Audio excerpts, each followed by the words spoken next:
બ્રહ્મ સ્વરૂપ શાસ્ત્રીજી મહારાજ જેનો 4 શતાબ્દી મહોત્સવ અત્યારે આપણે ઉજવી રહ્યા છીએ, એ શાસ્ત્રીજી મહારાજ એક વાત બહુ સરસ કરતા. એ પોતે કહેતા કે કાર્યનો આરંભ કરતા પહેલા 100 વાર વિચાર કરો. એટલે કે દરેક દ્રષ્ટિકોણથી ચકાસવું કે બરોબર છે, પણ આરંભ કર્યા પછી 100 વિઘ્ન આવે ને તો પણ પાછું પડવું નહીં. બહુ જ સરસ વાત એ કરતા. એટલે પૂર્ણ આત્મવિશ્વાસથી કામ કરવાનું, 100 વાર વિચારી લેવાનું દરેક દ્રષ્ટિકોણથી. સાચું છે, સારું છે, નૈતિક છે, લાભદાયી છે, કોઈને નુકસાનકારક નથી ને, સમાજને મને દરેકને લાભ છે ને, એ 100 દ્રષ્ટિકોણથી વિચારી લેવાનું. પછી એનો સંતોષકારક ઉત્તર મળે એટલે કામ આદરવાનું. પછી 100 વિઘ્ન આવે તો પણ ઊભું નહીં રહેવાનું. શાસ્ત્રીજી મહારાજ એમના જીવનમાં એવી રીતે કાર્ય કર્યું છે. બાકી મુઠ્ઠીભર સંતો અને હરિભક્તોને લઈ અને BAPS જેવી મોટી સંસ્થા ઊભી કરવી, એ વ્યક્તિ સિદ્ધાંતમાં સાચા હોય ને તો જ થઈ શકે, વર્તનમાં સાચા હોય ને તો જ થઈ શકે, અને સવડા દ્રષ્ટિકોણથી જ હંમેશા જીવતા હોય ને તો જ થઈ શકે. બાકી શક્ય જ નથી. બાકી ઇટ ઇઝ નોટ પોસિબલ. એકાદ દેરું થાય, એકાદ નાની ઓફિસ ખુલે, એકાદ નાનું કારખાનું, 2 લેથ મશીન નાખી શકાય, પણ વાસ્ટ એન્ટરપ્રાઇઝ હોય ને, વિશ્વવ્યાપી કોઈ સંસ્થા હોય ને, એ સિદ્ધાંતમાં, વર્તનમાં, વિચારધારામાં ભગવાનના સિદ્ધાંત, વર્તન ને વિચારધારા પ્રમાણે હોય ને તો જ આ ક્ષેત્ર ઉપર આધ્યાત્મિક સંસ્થા આટલી મોટી થાય. બાકી શક્ય નથી. એ તો સામાન્ય માણસ, નાની બુદ્ધિવાળો હોય, એ પણ વિચારે ને તો એને પ્રતીતિ આવે, એ પણ સમજવાનો પ્રયત્ન કરે તો એને વિશ્વાસ બેસે. તો એ આત્મવિશ્વાસથી શાસ્ત્રીજી મહારાજે કામ કર્યું કે શ્રીજી મહારાજ સર્વોપરી ભગવાન છે, અવતારના અવતારી, ગુણાત્યંત સ્વામી મૂળ અક્ષરનો અવતાર છે. પૂર્ણ આત્મવિશ્વાસ હતો એમને કે આ વાત સાચી છે. સત્સંગમાં બધે ફરીને એમણે તપાસ કરી. જે સંતો અને હરિભક્તો શ્રીજી મહારાજને મળેલા હતા, એમના દીક્ષિત સંતો હતા, એમની પાસે જઈને વાત સાંભળી. એમના ગુરુ ભગતજી મહારાજ થકી આ વાત નક્કી કરી. અને માલજી સોની ઇત્યાદિ ઘણા બધા સંતો હરિભક્તોને મળ્યા. અને જે સંતો હરિભક્તોને ગોપાળાનંદ સ્વામી કે શ્રીજી મહારાજે ગુણાત્યંત સ્વામી મૂળ અક્ષર છે વાતો કરેલી છે, એમની પાસેથી વાતો સાંભળી, કયા પ્રસંગે શું બોલ્યા હતા મહારાજ, શું શબ્દો હતા, બધું સાંભળ્યું. અને આ વાત નક્કી થઈ કે જેમ લક્ષ્મી અને નારાયણ, નર અને નારાયણ, રાધા અને કૃષ્ણ, સીતા અને રામ, એમ સ્વામી અને નારાયણ, એ ગુણાત્યંત સ્વામી અને શ્રીજી મહારાજ. તો એ આત્મવિશ્વાસ શાસ્ત્રીજી મહારાજને દ્રઢ હતો. એટલે વિઘ્નો તો ખૂબ આવ્યા, વિપરીત પરિસ્થિતિઓ ઘણી ઊભી થઈ, લોકોએ ઘણા બધા પથરા નાખ્યા કે આ કાર્ય બંધ રહે. પણ અંગ્રેજીમાં એક કહેવત છે, The great men use the stones thrown at them as stepping stones for success. મહાન વ્યક્તિઓના કાર્યમાં તમે પથરા નાખો ને તો એ પથરા ઉપર પગ મૂકીને એક ઊંચી હાઈટ ફરી વખત લે.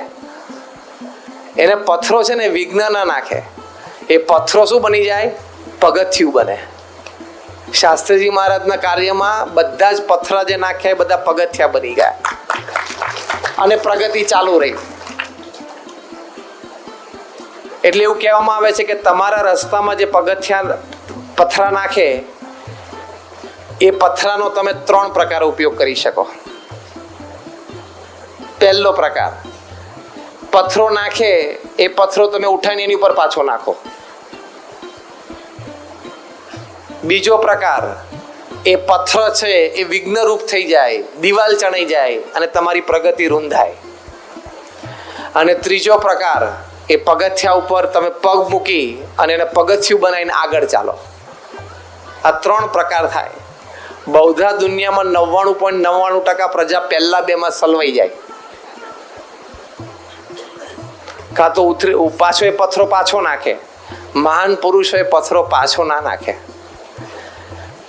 એનાથી કોઈક ઉત્તમ હોય તો કદાચ પથ્થરો કોઈની ઉપર પાછો ના નાખે, પણ ગભરાઈ જાય, મૂંઝાઈ જાય, પાછો પડી જાય, એટલે કે દિવાલ ઘડાઈ જાય એની આગળ, એ આગળ જઈ ના શકે. પણ આવા મહાન સંતો છે બહાર દુનિયામાં, પણ ઘણી મહાન વ્યક્તિઓ એ આને સ્ટેપિંગ સ્ટોન બનાવી દે. એ ક્યારે બને? આત્મવિશ્વાસ હોય તો, કોન્ફિડન્સ હોય તો કે આ થઈ જ શકે. અને કોન્ફિડન્સ પણ સચ્ચાઈના આધારે રહેલો છે, સિદ્ધાંતના આધારે રહેલો છે. એટલે આવી રીતે પૂર્ણ આત્મવિશ્વાસથી કામ કરીએ તો જ એ કામ થાય. 1994ની સાલમાં પ્રમુખ સ્વામી મહારાજ બેંગ્લોરમાં હતા. રાત્રે આરામમાં જતા હતા. 11:15 વાગે લંડનથી ફોન આવ્યો. ટ્રસ્ટી મંડળની મિટિંગ ચાલુ હતી અને સીએમ કાકાએ બાપાને ફોન ઉપર કીધું કે બાપા, આપનો સંકલ્પ છે કે લંડનમાં શિખરબદ્ધ મંદિર થાય અને સાથે 5000 માણસ બેસે એવો સભા મંડપ, હવેલી, લાકડાની કલા કોતરણી વાળો થાય. એ સારો છે, પણ અત્યારે અમે બધા બેઠા છીએ, ચર્ચા થઈ અને બધી દ્રષ્ટિએ જોઈએ છે, ફંડ, માણસ, ટાઈમ, બધી દ્રષ્ટિએ, તો આવતા વર્ષે 95માં આપનો સંકલ્પ છે ત્યારે એકલું મંદિર પૂરું થશે, હવેલી પૂરી નહીં થાય. તો સ્વામી આમ સૂતા હતા. સ્વામીને માઉથપીસ હેડફોન ભરાવેલો હતો. સ્વામીએ પહેલો જ પ્રશ્ન પૂછ્યો, કોણ કોણ બેઠા છો? તો સીએમ કાકાએ બધા વડીલોના નામ આપ્યા કે બધા વડીલો બેઠા છે, બધા બહુ જ સમર્પિત, નિષ્ઠાવાન હરિભક્તો, કે પણ બધાને હવે આ વિચાર વાસ્તવિકતા જોઈને લાગે છે. સ્વામી કે શું ચર્ચા થઈ? એટલે બધી ચર્ચાના મુદ્દા કીધા. સ્વામી કે પણ આપણે નક્કી કર્યું હતું ને બધાએ ભેગા બેસીને 90ની સાલમાં કે આપણે 5 વર્ષમાં મંદિર અને હવેલી બંને તૈયાર કરવા અને 95માં એનું ઉદ્ઘાટન કરવું. આપણે બધા ભેગા બેસીને નક્કી કરેલું છે કે બાપા તમારી વાત સાચી.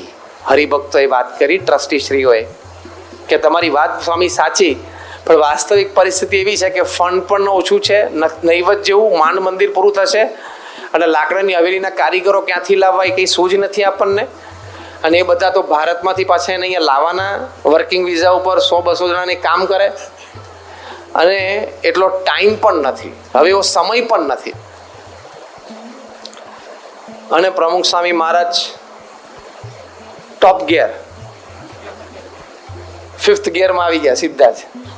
અને પહેલું જ વાક્ય બોલ્યા, સ્વામી કે સાંભળો, બધા સાંભળે છે એમની સ્ટાઇલ પ્રમાણે બોલે કે બધા સાંભળે છે? તો કે આ બાપા સ્પીકર ફોન ઉપર છે ને બધા ટ્રસ્ટીઓ બેઠા છે.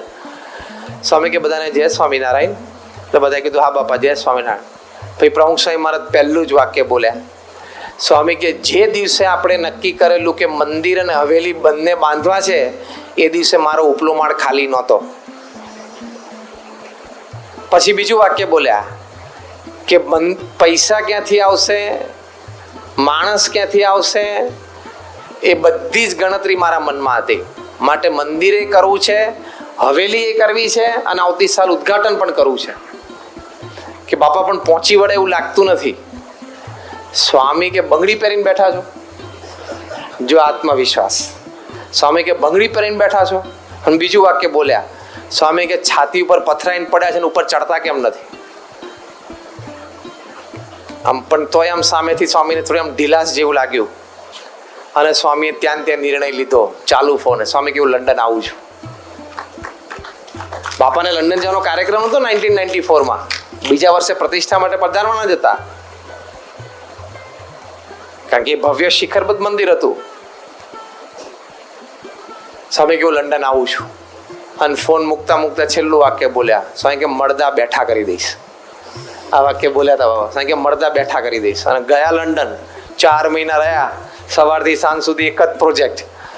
અને એ તો બધી તમે ચરિત્ર ને લીલાની વાતો તો બધી અદ્ભુત છે, પણ એક જ પ્રોજેક્ટ ચલાવ્યો અને મંદિરને હવેલીને બધું પૂરું કર્યું. બીજા વર્ષે 95માં પધાર્યા, મંદિરની પ્રતિષ્ઠા પણ કરી, હવેલીનું ઉદ્ઘાટન પણ કર્યું અને આખી પૃથ્વી ઉપર જય જયકાર થઈ ગયો કે ભારતની બહાર સૌથી મોટું હિન્દુ મંદિર એ વખતે નિઝડનમાં સ્વામિનારાયણ મંદિર થયું. ભારતની બહાર સૌથી મોટું મંદિર કલાકૃતિ વાળું, હા, પથ્થરનું, એ લંડનમાં થયું. રીડર્સ ડાયજેસ્ટે તો લખ્યું the 8th wonder of the world, દુનિયાની 8મી અજાયબી.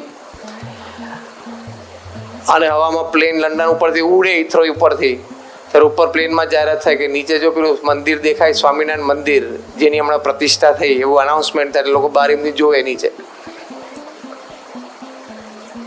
પણ એ મંદિરની અને હવેલીની પ્રતિષ્ઠા ઉદ્ઘાટન સમારોહ થયો એ કેવળ પ્રમુખ સ્વામી મહારાજનો આત્મવિશ્વાસ કે આપણે સિદ્ધાંત, પ્રણાલિકા, વિચારધારા સાચા છે ને સવડા છે. ભગવાન સ્વામિનારાયણને રાજી કરવા માટેની ઉપાસનાનું પ્રવર્તન કરીએ છીએ. અને આપણે બધા વડીલો સાથે બેસીને એક વાત નક્કી કરી છે, તો પછી ના કેમ થાય? થાય જ, થવું જ જોઈએ, અને થશે જ, અને થયું. તો આત્મવિશ્વાસ. લોસ એન્જલસમાં શિખરબદ્ધ મંદિર થયું, one of its kind, Akshardham તુલ્ય. દિલ્હીમાં અક્ષરધામ છે એની કક્ષાનું એ મંદિરને કેમ્પસ કહેવાય.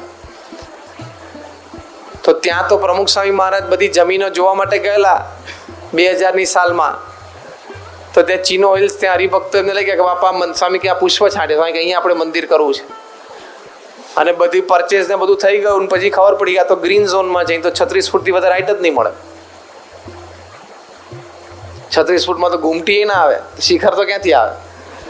72 થી 76 ફૂટે ધજાદંડ જાય, એટલી હાઈટ તો પરમિશન મળે જ નહીં. પ્રમુખ સ્વામી મહારાજને લોસ એન્જલસના હરિભક્તો, વડીલો અને સંતો મળવા માટે અમદાવાદ આવ્યા. બાપા મુલાકાત આપી અને લઘુ પાણી માટે બાથરૂમ માટે અંદર ગયા. ત્યાં સુધીમાં બધા આવીને બેસી ગયા હતા. પ્રમુખ સ્વામી મહારાજ પાછા 2 જ મિનિટમાં આવ્યા મીટિંગ માટે. સ્વામીએ જોયા બધાને, એટલે કે જય સ્વામી, બધા આવી ગયા? તો કે હજી તો સોફા ઉપર બેઠા પહેલા પ્રમુખ સ્વામી મહારાજ એક વાક્ય બોલી ગયા. સ્વામી કે જમીન બદલવાની વાત હોય ને તો આપણે નથી કરવાની, ત્યાં જ મંદિર કરવાનું છે. એ બધા કે અમેરિકાથી એની માટે તો આવ્યા હતા અહીંયા. સ્વામી કે જમીન બદલવાની વાત હોય ને તો એ વાત નથી કરવાની, આપણે મંદિર ત્યાં જ કરવાનું. કે બાપા પણ પરમિશન કોઈ હિસાબે નહીં મળે. અમે કાઉન્સિલમાં લીગલી બધું જ ચેક કરી લીધું, કોઈ શક્યતા નથી કે પરમિશન 36 ફૂટથી ઉપર નહીં મળે. ત્યારે પ્રમુખ સ્વામી મહારાજ બોલ્યા, સ્વામી કે શ્રીજી મહારાજને ત્યાં બેસવું છે, મહારાજ અન્યથા કરતું શક્તિ વાપરશે પણ ત્યાં મંદિર થશે. આત્મવિશ્વાસ, એમની ભક્તિ ભગવાન પ્રત્યેની એવી છે. એ ભક્તિના આધારે આત્મવિશ્વાસ, લોકોને બહાર પોતાની બુદ્ધિના આધારે પણ આત્મવિશ્વાસ હોય છે. તો પ્રમુખ સ્વામી જેવા સંતને હૃદયથી ભક્તિ હોય ભગવાનની, તેમને આત્મવિશ્વાસ ભગવાનના જ કાર્ય કરવામાં કેમ ન હોય? પૂર્ણ આત્મવિશ્વાસ સાથે બોલ્યા. પછી વિઘ્નો ઘણા આવ્યા. સ્થાનિક હરિભક્તોની કસોટીઓ ખૂબ થઈ, અને પહેલી ગ્રેન્ડ જ્યુરી જ્યારે ભરાણી, મેયર અને 4 જ્યુરિસ્ટ, અને એમાં વોટિંગ થયું. પ્રમુખ સ્વામી મહારાજને ફોન આવ્યો કે બાપા વોટિંગ છે ને જ્યુરી વોટિંગ કરશે, આપણે મિનિમમ 3-2 થી જીતીએ એવા આશીર્વાદ આપજો. સ્વામી કે ભગવાન બધું જ સારું કરશે, શ્રદ્ધા રાખજો. અને 5-0 થી આપણે હારી ગયા. હવે આપણો વિશ્વાસ ડગમગે કે નહીં? આપણને એમ થાય ને કે આવું કેમ થયું? બાપાને ફોન કર્યો કે બાપા 5-0 થી આપણે હારી ગયા, હવે તો પરમિશન નહીં જ મળે. ફરી વખત પ્રમુખ સ્વામી મહારાજ બોલ્યા કે ભગવાન અન્યથા કરતું શક્તિ વાપરશે અને મહારાજ ત્યાં બેસશે.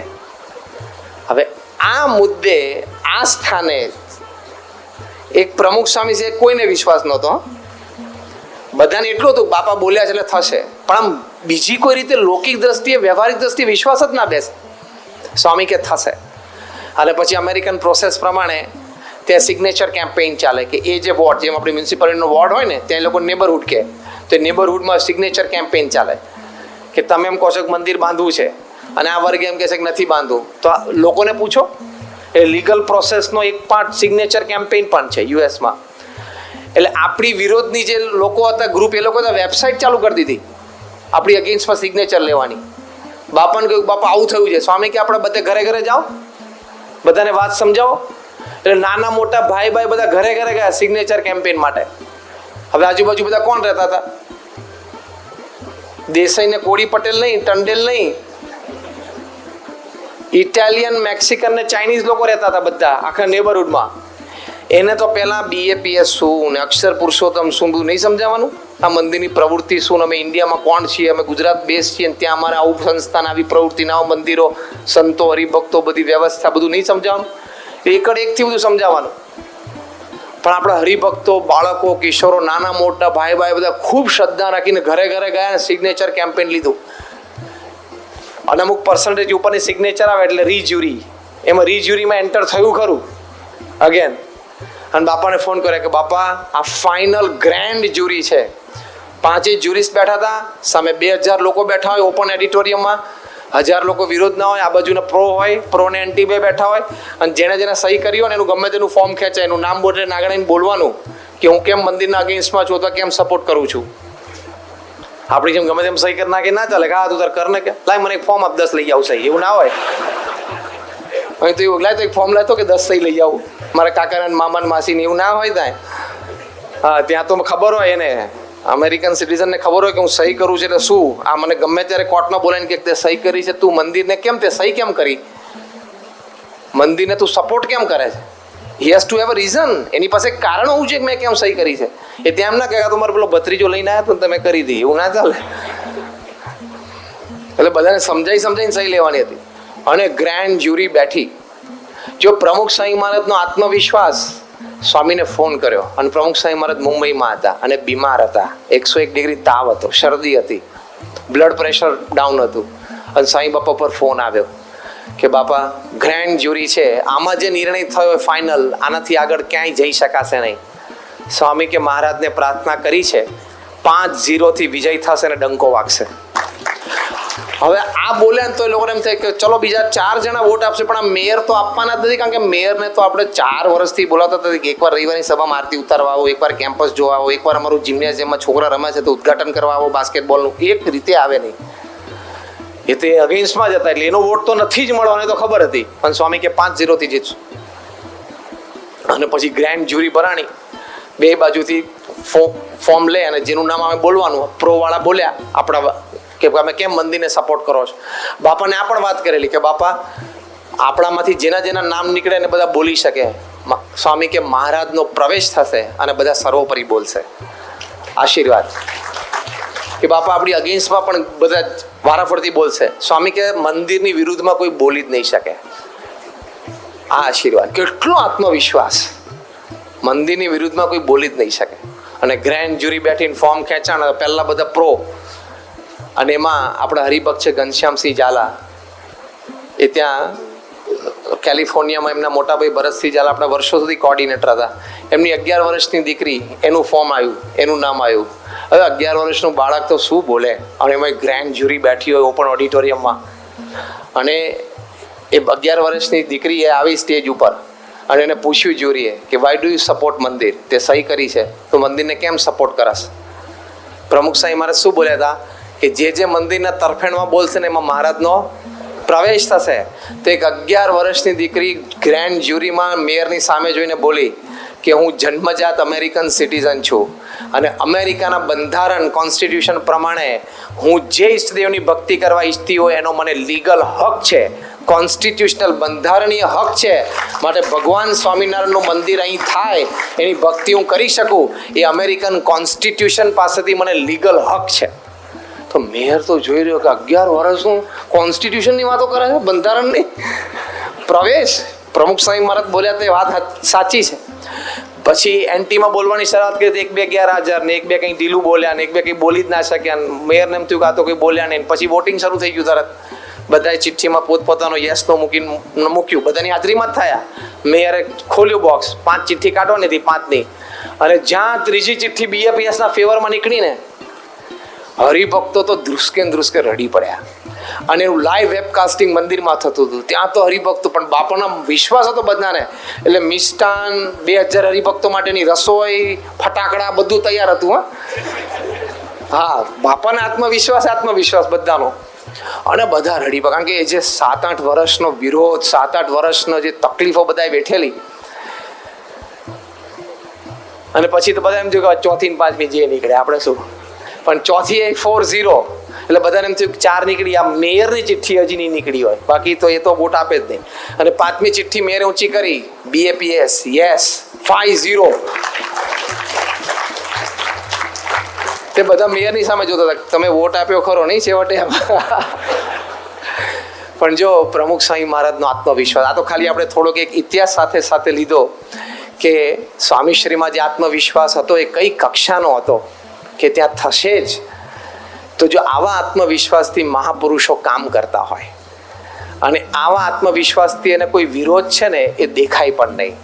વિરોધ છે ને, અથવા તો વિટમણાઓ, અથવા તો બધા ઓબ્સ્ટેકલ્સ એટલે વિઘ્નો, એ બધા એમની નજરમાં પણ ના હોય, કારણ કે એને પૂર્ણ આત્મવિશ્વાસ હોય.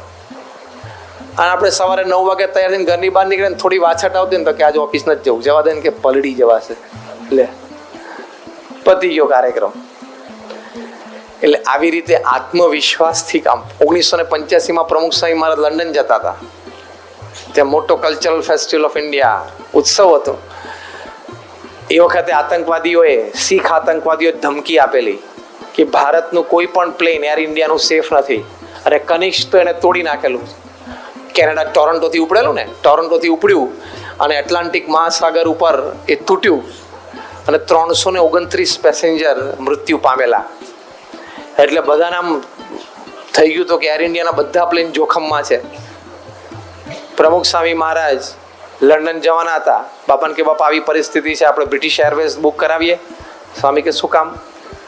આપણું હુંડિયામણ બહાર શું કામ જાય? આપણે એર ઇન્ડિયા કરો ને, સરકારને, આપણી સરકારને, દેશને પૈસા મળે ને. કેવી ભાવના કે બાપા પણ એર ઇન્ડિયાનું પ્લેનમાં જોખમ છે.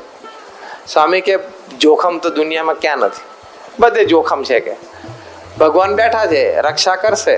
પૂર્ણ આત્મવિશ્વાસ. કે એમ કોઈ બોલે કે બધા પ્લેન જોખમમાં છે, થોડું જોખમમાં થઈ જવાના. અને એર ઇન્ડિયામાં જ ટ્રાવેલ કરીને લંડન ગયા પૂર્ણ આત્મવિશ્વાસ સાથે.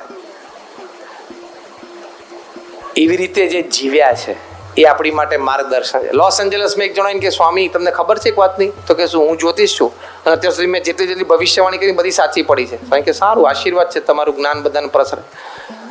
તો કે તમને એક વાતની ખબર નહીં હોય. 1984માં કે શું? કે 1994માં પૃથ્વીનો નાશ થવાનો છે. એક બહુ જ મોટી ઉલ્કા, મિટિયોર જેને કહીએ ને, એ આવીને અથડાવાનું છે પૃથ્વી સાથે. પૃથ્વી કરતાં 10 ગણું મોટું છે. પથ્થરો અથડાશે ને પૃથ્વીના ટુકડા થવાના છે. કે સ્વામીની સામે આમ જોઈ રહ્યા કે સ્વામી આમે બધું ગણતરીપૂર્વક બોલું છું. સ્વામી કે સારું, આપણે તો જીવતા લાખના, હું આ 1.25 લાખના, ભગવાનના ધામમાં બેસશું. તો પેલામ થયું કે આ ખોટી જગ્યાએ આવી ગયો. પૂર્ણ આત્મવિશ્વાસથી જીવવાનું. થશે ને જે થવાનું છે, નિર્માણ થશે ને, તો ભલે ને થતું.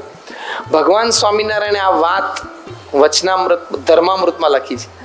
એમણે કહ્યું છે કે ઈશ્વરની ઈચ્છાથી જે જીવને જે કર્મ પ્રમાણે જે પ્રાપ્ત થવાનું નિર્માણ થયું હોય ને, એને થાય જ છે. અને જે નિર્માણ થયું હોય કે આને ન થાય, એ ન જ થાય. એનો મતલબ એ નથી કે પુરુષાર્થ કરો. તો પહેલા જ આપણે જો પુરુષાર્થ તો પૂરેપૂરો કરવો જોઈએ, પણ પૂર્ણ આત્મવિશ્વાસથી. તો પ્રમુખ સ્વામી મહારાજના જીવનમાંથી આટલો આત્મવિશ્વાસ આપણને જોવા મળે છે. માટે આપણે પણ એવી શ્રદ્ધા રાખવી.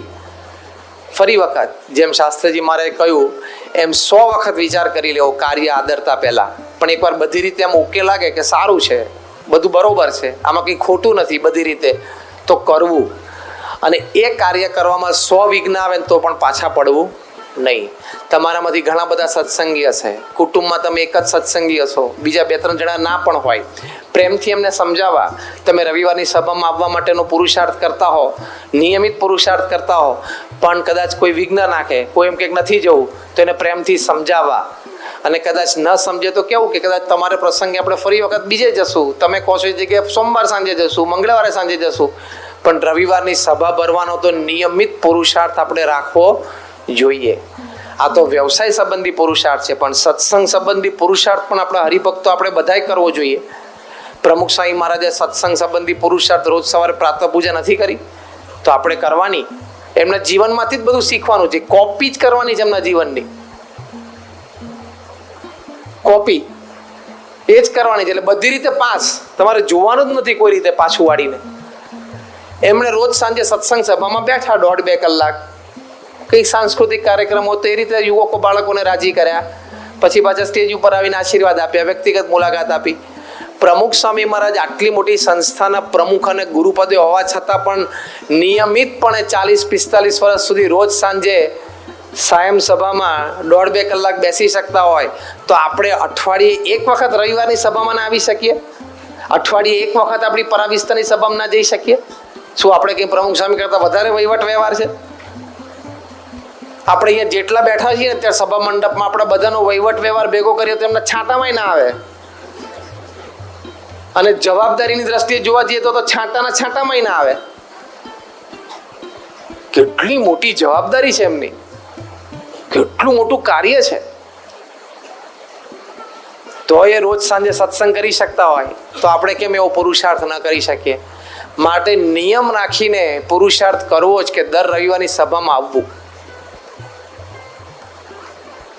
તો આવી રીતે હરિભક્તોએ શ્રદ્ધા રાખી છે. અમેરિકામાં તો 100 mile, 150 mile, 200 mile car drive કરીને રવિવારની સભામાં હરિભક્તો જાય છે. ત્યાં મોરબી પાસે એક ગામમાં પોપટબા બાપુ છે, અત્યારે એમની ઉંમર 70 વર્ષની હશે. 2 બસ બદલીને રાજકોટ રવિવારની સત્સંગ સભામાં આવે છે.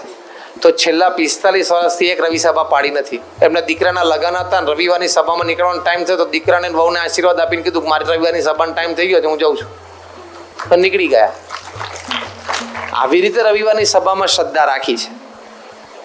તે પુરુષાર્થ આપણે વ્યક્તિગત સત્સંગ માટે શ્રદ્ધાથી કરવો. એ જ નિયમિત પુરુષાર્થ સત્સંગ પ્રચાર પ્રસાર માટે પણ કરવો જોઈએ. પ્રમુખ સ્વામી મહારાજ કેટલા બધા નવા નવા લોકોને પ્રેમથી મળ્યા. કોઈ હરિભક્ત એના જમાઈને લઈને આવે, એમના વેવાઈને લઈને આવે, એમના ભાણિયા ભત્રીજાને લઈને આવે તો પ્રેમથી મળે, પૂછે, નોકરી વ્યવસાય પૂછે, એની સાથે પ્રેમથી વાત કરે. એમ કરતાં કરતાં બધો સત્સંગ વધ્યો છે. તે પુરુષાર્થ સત્સંગ પ્રચાર પ્રસાર માટે કર્યો છે. આપણા બધાના મોબાઈલમાં કોકને 50 નંબર હશે, કોકને 100 નંબર હશે, કોકને 200 નંબર હશે કે નહીં? એમાંથી કેટલા જણાને આપણે સત્સંગની વાત કરી? એક 5 વાક્ય તો બોલી શકીએ ને કે અહીંયા તિથલમાં દરિયા કિનારે અમારું મોટું સ્વામિનારાયણ મંદિર છે. તમે એક દિવસ આવો દર્શન કરવા માટે. એક દિવસ અમારી રવિવારની સભામાં તમે આવો ને બેસો, હું તમને લઈ જઈશ. તમને ના ગમે તો 15 મિનિટમાં ઊભા થઈ જજો. હું ક્યાં તમારું બાવડું પકડીને બેસાડું છું, પણ તમે એકવાર જોવા માટે તો આવો. કહીએ છે કે નહીં? કોકને સગાવાલામાં વ્યવહાર ગોઠવવાનો તો આપણે નથી કહેતા આમ ઘર સારું છે, તમે એકવાર મળો તો ખરા. એવું નથી બોલતા આપણે? તો બોલો ને સ્વામિનારાયણનું ઘર સારું છે તિથલના કિનારે. બોલો ને એમ કોકને. કોને કેમ ના કહેવાય? પૂજ્ય વિવેક સાગર સ્વામી છે એ અમારા બધા માટે આદર્શ કહેવાય. પ્રમુખ સ્વામી મહારાજ જાહેરમાં અને સંતોની સભામાં કેટલી વખત બોલ્યા છે. સ્વામી કે હું તો ત્યાં ઉતારો હો, જ્યાં ઉતારો હો ત્યાં વળી બપોર આપણે જમીન થોડા મળીને સૂઈ જઈએ. સ્વામી કે વિવેક સાગર અમારે આખી બપોર જાગે અને કુટુંબીજનોને બધાને વાતો કરે. એમ કરીને બધાને સત્સંગ કરાયો. જબરદસ્ત શ્રદ્ધા. પૂજ્ય વિવેક સાગર સ્વામી જ્યારથી વિચરણ શરૂ કર્યું ત્યારથી જે ગામોમાં ગયા એ બધા ગામમાં 5, 7, 10 હરિભક્તોના નામ નોંધી લે અને પછી સ્પેશિયલ યાદ રાખે પ્રયત્ન કરીને. અને ફરી વખત ગમે ત્યાં ગામમાં ગમે તે હરિભક્ત આવ્યો અને મળે ને બાબાને તરત યાદ કરાવે. સ્વામી નહીં યાદ હોય. સ્વામી કે આપણે પેલા ગામમાં ગયા હતા ને અહીંયા. આજે એમની ઉંમર 78 વર્ષની છે, પણ પૂજ્ય વિવેક સાગર સ્વામીને તમે કોણ કે સ્વામી આ પેલું રઢુ ગામ, તો તરત કહી દે કે 76માં ગયા હતા, 82માં પછી ગયા હતા, 87માં પ્રસંગ બન્યો, 92માં આવું થયેલું. ફટફટ બોલી જાય તો આપણે આમ જ થઈ જાય. સખત મેમરી છે. એમને એમ નથી આવતું, એ પ્રયત્ન હોય તો જ થાય. તે પુરુષ પ્રયત્ન સત્સંગ પ્રચાર પ્રસારને અર્થે કરવો જોઈએ. મુંબઈમાં મલાડ વિસ્તારમાં એક આપણા હરિભક્ત છે શંકર ભગત, ઉત્તર ગુજરાતના છે, ગઢ વિસ્તારના. 1974ની સાલમાં બહુ જ નાની ઉંમરે વિધુર થયા. બાળક અને બાળકી આટલા નાના. પત્નીનો અગ્નિ સંસ્કારને બધી વિધિ પતાઈને મંદિર આવ્યા અને પૂજ્ય કોઠારી બાપાને વાત કરી સ્વામી આવો પ્રસંગ બની ગયો.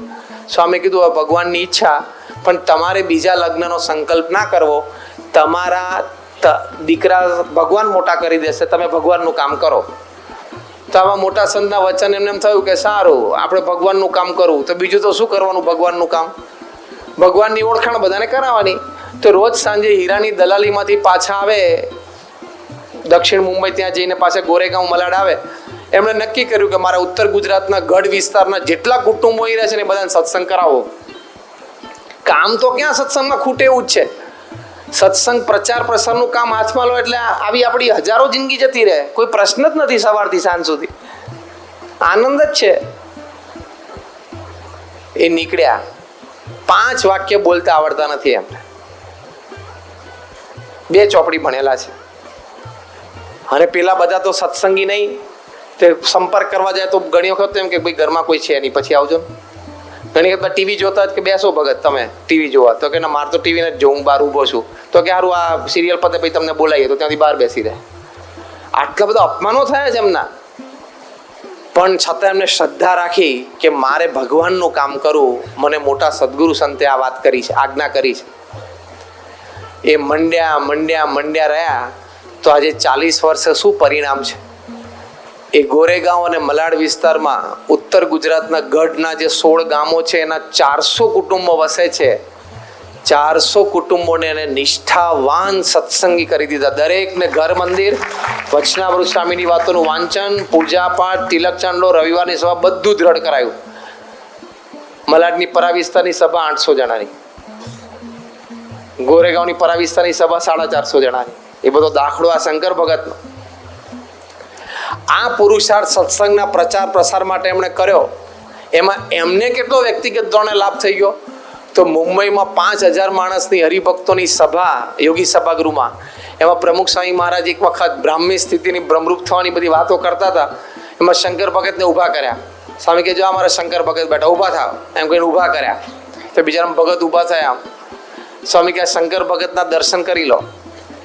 આપણે પર્વતભાઈ ગોરધનભાઈના દર્શન કર્યા નથી, પણ આ શંકર ભગતના દર્શન કરો એટલે પર્વતભાઈ ગોરધનભાઈ આવી ગયા. તો સ્વામી બોલેલા 3 અવસ્થામાં મહારાજની મૂર્તિના દર્શન, પર્વતભાઈ ગોરધનભાઈની વાતો, મીઠું ને સાકર બે હરખા, એ આ શંકર ભગતની પ્રમુખ સાહીમાંથી ઓળખાણ આપી. અને પછી બીજું વાક્ય તો એનાથી પણ જબરજસ્ત બોલ્યા. સ્વામી કે એની એવી સ્થિતિ છે કે એના અત્યારે હું ભર સભામાં વખાણ કરું છું ને તો પણ એને માન નહીં આવતું હોય ને એની મને પ્રતીતિ છે, એવું સ્વામી બોલેલા. તો કેવી આધ્યાત્મિક સ્થિતિ થઈ ગઈ. બાપા જમતા હતા, ભોજન દર્શન બધા કાર્યકર્તા બેઠા, બધા ઊભા કર્યા શંકર ભગતને કે ભગત તમે કોઈને સત્સંગ કરાવવા જાઓ તો શું વાત કરો? તે ભગત કે હું આટલું બોલું કે શ્રીજી મહારાજ ભગવાન છે, એ આ પ્રમુખ સ્વામી દ્વારા પ્રગટ છે. તમે વ્યસન ને વ્યાયામ બધું છોડી અને સ્વામિનારાયણનું ભજન કરો ને પ્રમુખ સ્વામીના શિષ્ય થાવ એટલે તમારો મોક્ષ થશે. આટલો જ કાર્યક્રમ, 1 પોઈન્ટ પ્રોગ્રામ. કોઈ પારાયણ નહીં, કોઈ પ્રવચન નહીં, કોઈ અબ્રાહ્મ લિંકનની વાતો નહીં. ધમધોકાર ચાલે. અને જો સત્સંગ કરાવે એમને, તો જો સત્સંગને અર્થે થોડો પુરુષાર્થ કરવો જોઈએ. આપણા સગાવાલા મિત્રો, આપણી આ પારાયણ પૂરી થાય એટલે બધા પોતપોતાના મોબાઈલમાંથી 5 નામ સિલેક્ટ કરજો કે આ 5 જણાને મારે મારા જીવનકાળ દરમિયાન મારા જેવા દ્રઢ સત્સંગી કરવા છે. તમે સંકલ્પ કરો અને પ્રયત્ન કરો, ના શું પૂરો થાય? શ્રીજી મહારાજનો સંકલ્પ છે કે પાંદરે પાંદરે સ્વામિનારાયણનું ભજન કરાવવું છે. ગુણાતીયંશનો સંકલ્પ છે કે પાંદરે પાંદરે સ્વામિનારાયણનું ભજન થશે. અને યોગીજી મહારાજે સિદ્ધિ કાકાને પત્રમાં લખેલું આફ્રિકાથી કે આવતા 500 વર્ષમાં એક પણ ખૂણો દુનિયાનો બાકી નહીં હોય જ્યાં સ્વામિનારાયણનું ભજન નહીં થતું હોય. મોટા પુરુષનો સંકલ્પ છે. આપણે બળી જઈએ એ આપણી સેવા, આપણું સારું જીવન પસાર થઈ જાય, બીજું શું, અને આપણને ભગવાનના ધામની પ્રાપ્તિ થઈ જાય. તો થોડો પુરુષાર્થ એવો કરવો, અને ભગવાન પણ એમાં પછી ભળે. એટલે જેણે જેણે આવો દાખલો કર્યો છે બધા જ કાર્યકર્તાઓને સત્સંગની સેવા કર્યાનો ખૂબ આનંદ છે. એ બધાને આ સત્સંગની સેવા કરવાથી જીવનમાં ખૂબ લાભ થયો છે. આ લોકનો લાભ થયો છે અને પરલોકનો પણ લાભ થયો છે. માટે આપણે થોડો આત્મવિશ્વાસ રાખીને નિયમિતપણે પુરુષાર્થ કરવો, જેથી આપણે સત્સંગની સેવા સારી રીતે કરી શકીએ.